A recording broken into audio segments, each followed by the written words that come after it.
Graça e paz, irmãos. Amém. Quem está feliz? Glória a Deus. Olha só, a palavra do Senhor diz assim, me acompanhe. Tu, pois, filho meu, fortifica-te na graça que está em Cristo Jesus. E o que de minha parte ouviste, através de muitas testemunhas, isso mesmo transmite a homens fiéis, e também idôneos para instruir a outros. Participa dos meus sofrimentos como bom soldado de Cristo Jesus. Nenhum soldado em serviço se envolve em negócios desta vida, porque o seu objetivo é satisfazer aquele que o arregimentou. Igualmente, o atleta não é coroado se não lutar segundo as normas. O lavrador que trabalha deve ser o primeiro a participar dos frutos. Pondera o que acabo de dizer, porque o Senhor te dará compreensão em todas estas coisas. Em nome de Jesus. Até aqui. Amém? Feche teus olhos mais uma vez. Pai, obrigado pela tua palavra. Estamos diante do Senhor e queremos, por esta palavra, ser transformado. Senhor, hoje é noite, ó Pai, onde o teu Espírito tem liberdade de falar conosco e agir, Senhor Deus, também em conformidade com o teu propósito, Pai. Em nome de Jesus, que esta palavra venha nos encorajar, fortalecer. O Senhor venha falar com cada um de nós de uma forma personalizada, de uma forma, Senhor Deus, individual, pessoal, e que esta palavra venha novamente, mais uma vez, aquecer os nossos corações, e que acima de tudo, o teu nome seja glorificado, hoje e sempre, Pai. Em nome de Jesus, essa é a nossa oração. Amém. Queridos, o título da nossa mensagem é UFC. Unção, força e coragem. Amém? UFC. Paulo, o que ele está escrevendo aqui, nessa segunda carta que ele manda ao seu filho amado, seu filho espiritual, Timóteo. Na cronologia, essa é a última carta que Paulo escreve.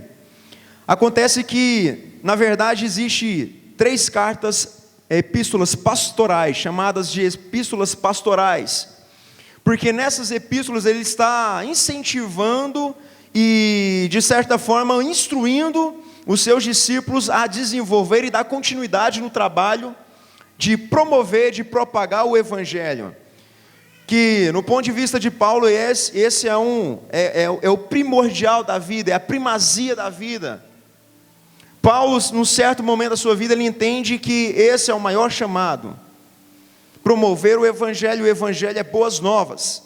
Então Paulo escreve essa carta, só que diferente das outras duas, que é a epístola, a primeira a Timóteo e a Tito, nas outras primeiras ele estava em liberdade, ele já estava planejando algumas viagens missionárias. Ele tinha a intenção de viajar para alguns outros lugares, com a intenção de promover o Evangelho. Só que nessa carta, Paulo está preso. E aqui ele faz algumas reclamações. Ele começa a dizer, olha, eu fui abandonado. Começa a citar por fulano, ciclano, beltrano. Estou aqui preso e preciso que Timóteo venha me visitar antes do inverno. Porque ele já estava numa situação assim, muito ruim, num lugar preso, e por falar daquilo que é da parte de Deus. Então Paulo, ele começa a escrever essa carta, e o que ele escreve aqui, queridos, é dando um encorajamento para os seus discípulos. A questão que eu quero dizer é que Paulo, ele demonstra, ele revela para nós que em todo tempo nós estamos em um conflito, em um combate. Paulo, no final dessa carta, ele vai fazer um paralelo, ele vai fazer tipo um resumo, no final da carta dele dizendo, combati o bom combate, completei a carreira e guardei a fé. Paulo revela para nós, irmãos, que nós estamos todo tempo em uma grande guerra. Ei, cristão, você está numa grande guerra, você é um combatente da fé, amém? Para entrar, para permanecer e para ter vitória nessa guerra, você precisa dessas 3 coisas, pelo menos: unção, força e coragem.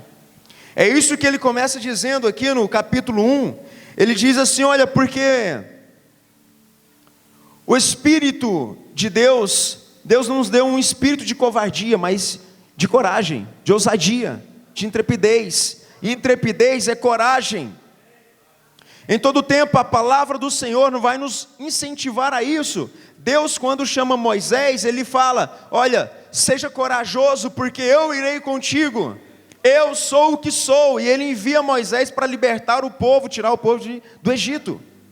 E aí depois que Moisés morre, o Senhor chama Josué e fala: o meu servo Moisés morreu, agora é contigo, Josué. No entanto, seja forte e corajoso. Força e coragem. Então quando ele fala: o meu espírito, te ativou o teu espírito, eu não te coloquei um espírito de covardia, ele está falando sobre algo que vem do céu. Isso é unção, isso é presença de Deus, é capacitação, é condições para realizar aquilo que Deus nos concedeu, aquilo que Deus nos chamou. Pastor Antônio nessa semana falou sobre Jonas, o homem que fugia do seu chamado. E que paulada, amém? Vara santa para nós. Saí com altos vergões nas costas. Teve gente que já saiu direto para o soro. Outro já foi para o UTI. E alguns para o IML. Esses serão os primeiros a ressuscitar. Porque, querido, a fé é como uma semente, e Jesus fala sobre isso, fala que a nossa fé, ela não tem que ser do tamanho de um grão de mostarda, ela tem que ser como o grão de mostarda. Qual é a diferença disso? Se ela for do tamanho do grão, ela é daquele tamanho e pronto, e permanece daquilo para sempre. Mas como o grão de mostarda, o que Jesus quis dizer é que, quando lança na terra primeiro, você morre. A semente precisa morrer, para que ela depois possa gerar fruto, possa depois trazer vida. Mas uma vez que ela morre, ela começa agora a produzir e surgir novamente, ela se torna uma das árvores maiores e mais frondosas. Isso é a nossa fé, é assim que tem a ser a fé, é assim que Jesus falou. Não é do tamanho, mas é como. Porque não é a forma como você planta, é o que você colhe. É o resultado da sua fé.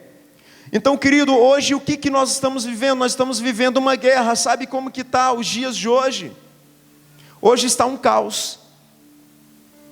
Hoje está um caos. Hoje, querido, há crise em todas as áreas. Hoje há problema em todo lugar. Há crise dentro de casa, há problema com os filhos. Hoje nós encaramos uma geração que não tem referência, uma geração que está desconectada, mesmo dentro da igreja. Mesmo dentro da igreja, nós vemos pessoas que vêm, que estão vindo, participando, mas que não estão entendendo, compreendendo o que está acontecendo aqui, o que Deus tem falado, o que a palavra nos propõe. Às vezes a gente vê jovens entrando e saindo da mesma forma, homens, mulheres entrando e saindo da mesma forma. Por quê, querido? Porque existe uma guerra dentro de nós. A Bíblia fala que o espírito milita contra a carne contra o espírito. Existe uma guerra dentro de você. Uma guerra entre o espírito que foi conectado com Deus e que quer fazer as coisas de Deus e quer se aproximar dele, mas contra também a carne e a natureza que já está caída e que quer fazer a sua própria vontade. Então, existe uma guerra. Você foi chamado para uma guerra a partir do momento em que você veio à frente, que você levantou a tua mão. Você se alistou no exército de Cristo. Então, você é um soldado, amém? Você é um combatente. E o que a igreja precisa entender é que nós estamos vivendo uma guerra. Há uma guerra espiritual. Há uma guerra no plano espiritual. E é interessante que a igreja entenda isso. É importante que a igreja esteja a par disso. Precisamos, queridos, ter discernimento. Hoje o Espírito vai falar com você, amém? Então, quando Paulo começa a abordar isso aqui, eu quero fazer esse paralelo com outro texto que também está nesse mesmo livro, nessa mesma carta, no capítulo 4, onde ele fala: combati o bom combate. Primeiro ponto é esse: combati o bom combate, ou seja, ele estava na guerra, ele estava combatendo. Agora, para combater um bom combate, querido, a gente precisa ir preparado para a luta, certo? Você vai para a luta desguarnecido, sem proteção, sem um preparo, vai apanhar que nem louco.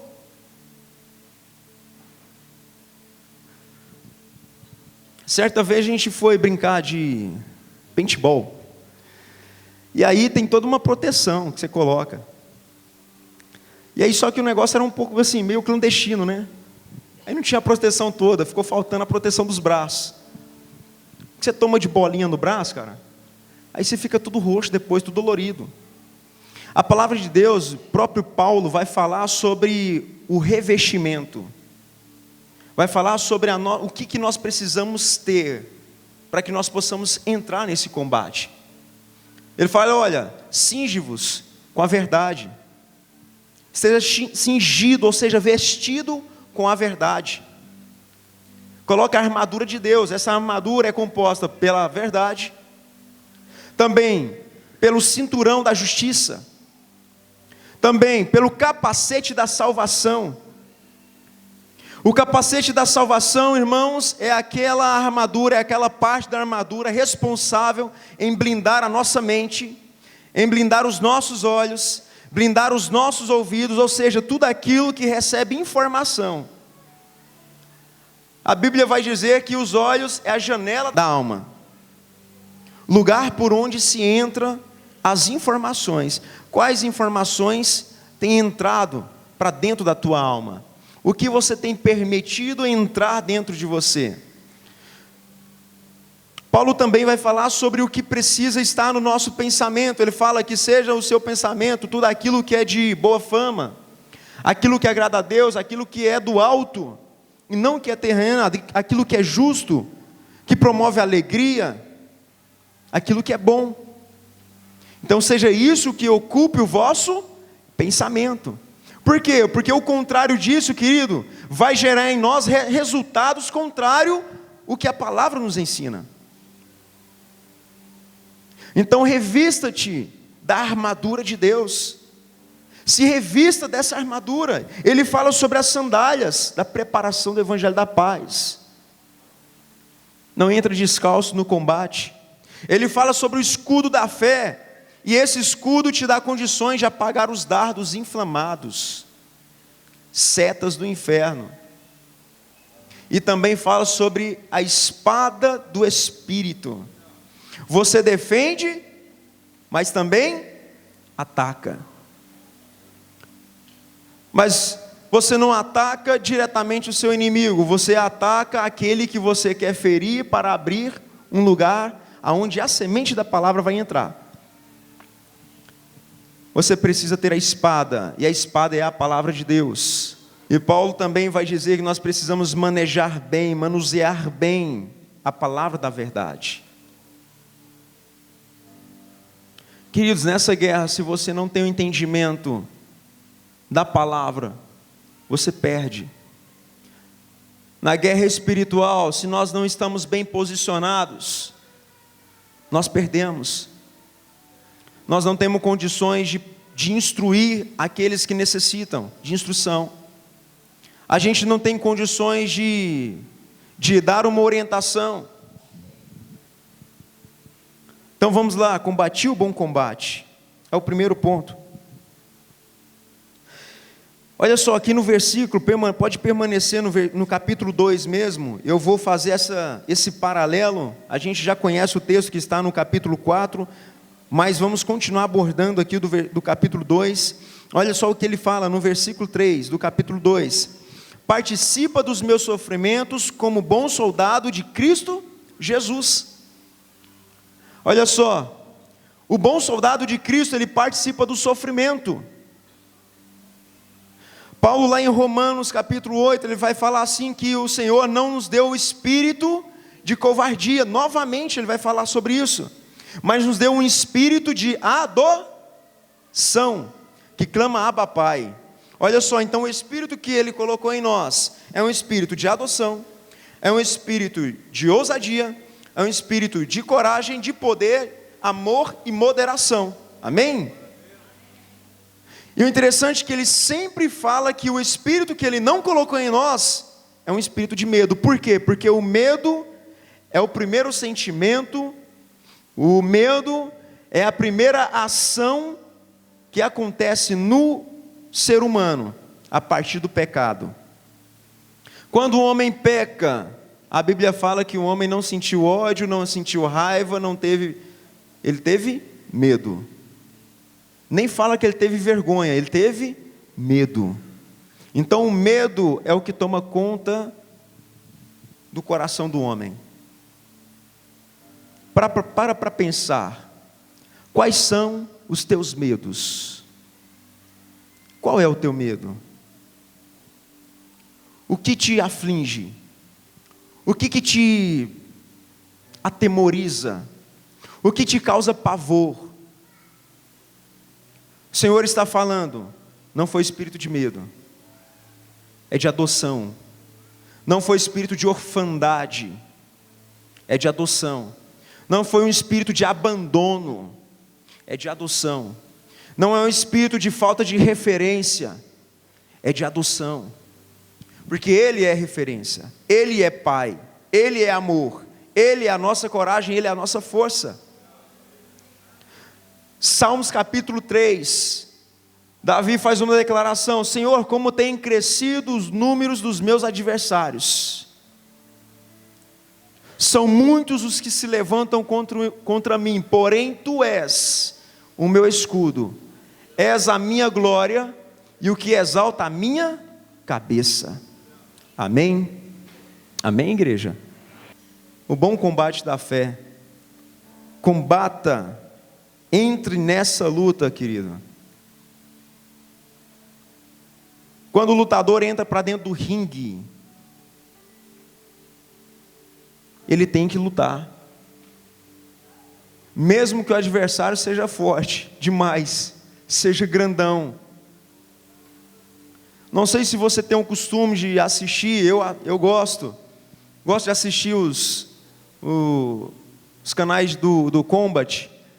E lá eu vejo e tem algo muito engraçado, que às vezes entra um lutador, um adversário que é enorme, mas só tem tamanho, é o que mais apanha, porque o que leva em conta não é o tamanho dele, o tamanho dos braços, não é a sua força, mas é a técnica que se utiliza para aquela luta.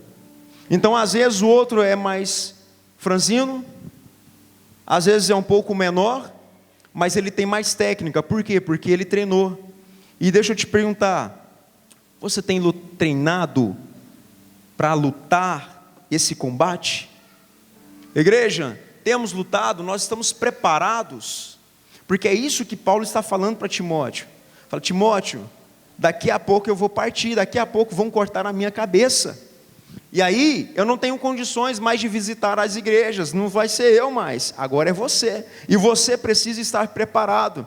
Então, irmão, o que nós estamos te dizendo é, que aqui você recebe tudo o que você precisa, mas lá fora quem faz a vez é você, lá fora quem luta essa briga é você, lá no seu trabalho, na tua casa, o sacerdote não sou eu, é você, na sua casa, quem dita, quem realmente vai dizer, aqui se invoca o nome de Deus, é você.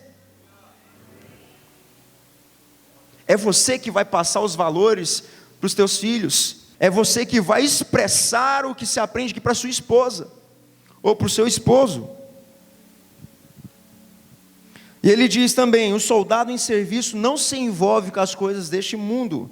Por quê? Porque o foco dele está em servir aquele que o arregimentou, aquele que o chamou. Cristo está te chamando, Cristo está te convocando, Cristo está te convidando, Ele tem uma chamada para você. E a chamada é: se posiciona, fica firme. Porque Jesus está voltando. Igreja, Jesus está voltando. Basta dar uma olhada para a realidade. Basta ver como o mundo está funcionando. Tudo está se encaixando da forma como ele falou. Cristo está voltando. Segundo, lá no capítulo 4 ele fala: completei a carreira. E olha só o que fala aqui no capítulo 2, versículo 5. Igualmente o atleta não é coroado se não lutar segundo as normas. Então ele fala: combati o bom combate e completei a carreira. E ele está fazendo um paralelo com o que ele já havia dito no capítulo 2, dizendo: olha, o lutador, o atleta, ele não leva a coroa se ele não cumprir as regras. Paulo, ele tem o costume de fazer essa comparação, a vida na fé com a ação ou com a atividade de um atleta. Uma hora ele vai falar: olha, correi, né, fazer a corrida da fé, para que você chegue no lugar e seja vitorioso. Você não compete com aquele que corre com você, mas você compete apenas para chegar. Mas você corre uma corrida da qual no final você recebe uma coroa que é incorruptível, porque naquela época os atletas, eles corriam e por mais que eles se preparavam, eles recebiam apenas uma coroinha, uma folhinha na cabeça. Algo que se perdia, algo que sumia e se desfazia. Agora, aquilo que você faz, querido, a luta, o combate e toda a sua preparação é para conquistar uma coroa eterna. E a coroa fala sobre uma posição que nós adquirimos no plano espiritual. A posição que nós adquirimos no celestial. Coroa é para vitoriosos. Coroa é para os que permanecem. Coroa é para os que resistem. Então, querido, força, unção, força e coragem, porque o Espírito de Deus está aqui e Ele te capacitará.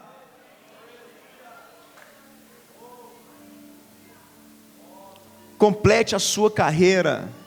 Complete a sua carreira. Não pare no meio. Paulo está deixando a instrução para Timóteo. Ele falou: Timóteo, apesar de tudo, está difícil. Tá. Estou preso. Apanhei, levei burdoada. Mas eu completei a minha carreira. Eu fiz o que estava proposto para eu fazer. E aí, vai desistir, irmão? E aí, vai desistir? Às vezes, a gente precisa apagar alguns fogos que acontecem dentro da igreja, por conta de coisas tão pequenas, por conta de picuinhas, e às vezes se perde tempo, ouvindo um dia um debate entre pastores, e eles, que se chama plataforma, e eles falando sobre avivamento, falando sobre o progresso da igreja, falando sobre o avanço da igreja, mas numa proporção muito diferenciada do avanço do mundo, porque enquanto a igreja estava preocupada com as vestes, com o que se pode assistir, com se pode ter televisão, se pode ter bateria ou não na igreja, o mundo estava criando sindicato de várias formas. Estava criando o sindicato dos homossexuais, estava criando o sindicato para apoiar tudo aquilo que é contrário aos princípios da palavra.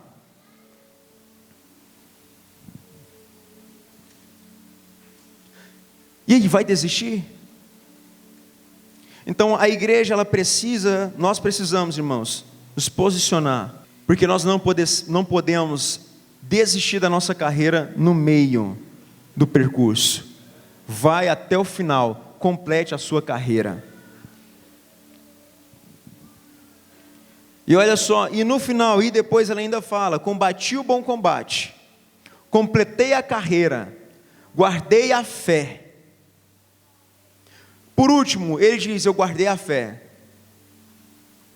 E aqui no capítulo 2 ele faz uma outra comparação também. No versículo 6, olha só o que ele diz aí na palavra: o lavrador que trabalha deve ser o primeiro a participar dos frutos. Lá no capítulo 4 ele fala: guardei a fé. Ele está dizendo que a fé é como uma semente. Ele está agora se colocando como um lavrador, alguém que abre o chão e coloca a fé. Mas nós precisamos entender que a nossa fé, ela não pode ser escondida. Ele guarda a fé, mas para que essa fé produza algo. Quando você planta uma semente no chão, você espera que ela traga algo para você.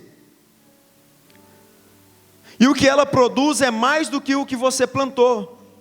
Você coloca uma semente de milho, e aí o que ela dá? Ela vem com fruto, um sabugo cheio de milhos, cheio de sementes ali. Qual é a outra fruta? Você planta um caroço de manga, sai um pé de manga com vários frutos. Você tem colocado a tua fé na terra. E eu quero te perguntar: o que a tua fé tem produzido? O que a sua fé produziu? Tiago vai dizer que a fé sem obras é morta. Ou seja, se a tua fé não revela nada, a nossa fé está morta. Se o que nós falamos, pregamos, vivemos, ou falamos que vivemos e não tem produzido nada, não tem gerado resultado, e não estou falando de resultado terreno, estou falando de coisas espirituais, está morto. Está morto, irmãos. Precisa ter resultado. A nossa fé precisa produzir algo, porque tudo o que vem de Deus é vida. Deus não é Deus de mortos, não é Deus de coisa morta, não é Deus de coisa paralisada. Deus é um Deus que se movimenta, Ele é Deus da vida, Ele é Deus da cura, Ele é Deus da graça. Guardei a fé, mas ele guardou a fé, vendo os resultados, e o que ele está dizendo é: Timóteo, você é um fruto. Lucas, você é um fruto, porque quem estava escrevendo isso aqui provavelmente era Lucas. Paulo estava preso, Lucas visitava ele na prisão, ia lá para ouvir dele, e ele começava a escrever. Então Lucas foi um homem influenciado por Paulo, olha só. Depois ele escreve o Evangelho de Lucas. Mateus escreve o Evangelho de Mateus. Ele caminhou e ele andou com Jesus. Marcos escreve o Evangelho, e é o primeiro Evangelho na cronologia.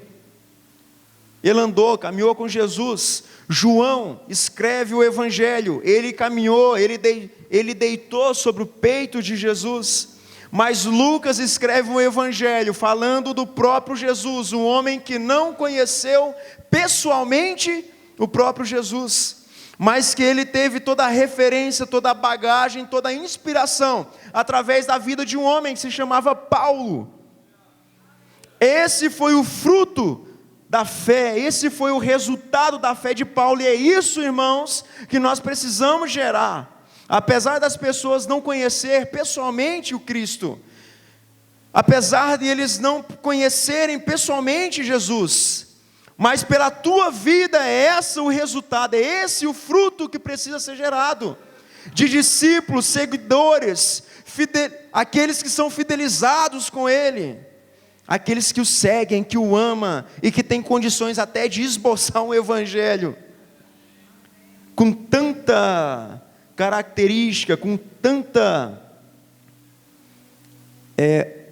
tanta direção do Espírito para falar sobre uma pessoa da qual ele não esteve próximo, pessoalmente. O que a tua fé tem gerado? Qual é o resultado da tua fé? Irmãos, a gente vem para a igreja, e aí? X da questão não é aqui, é lá.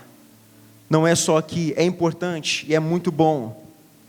É muito bom quando a presença do Senhor cai sobre nós, quando Deus derrama a glória dele sobre nós, quando algo é ativado, uma chave vira, é girada em nós, nos levando a mover, a um mover espiritual.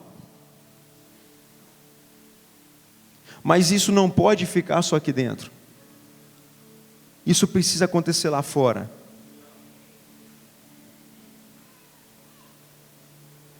Um avivalista falou: as praças, as ruas é a minha paróquia. Do lado de fora, ele manifestava quem Deus era.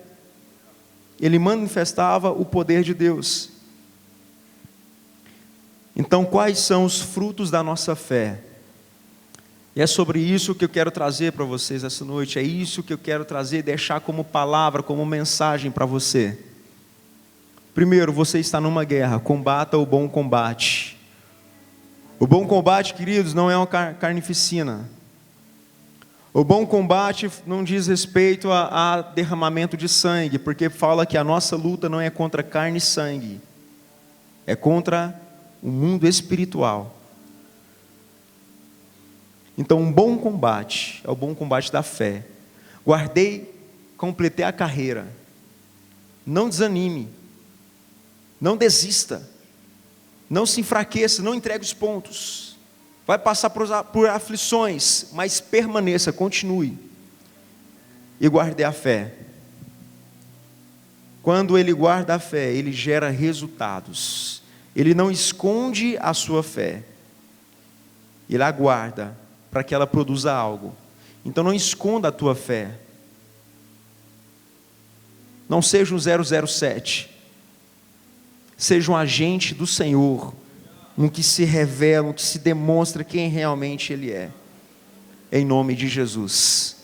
Em nome de Jesus. Eu quero orar com você. Amém?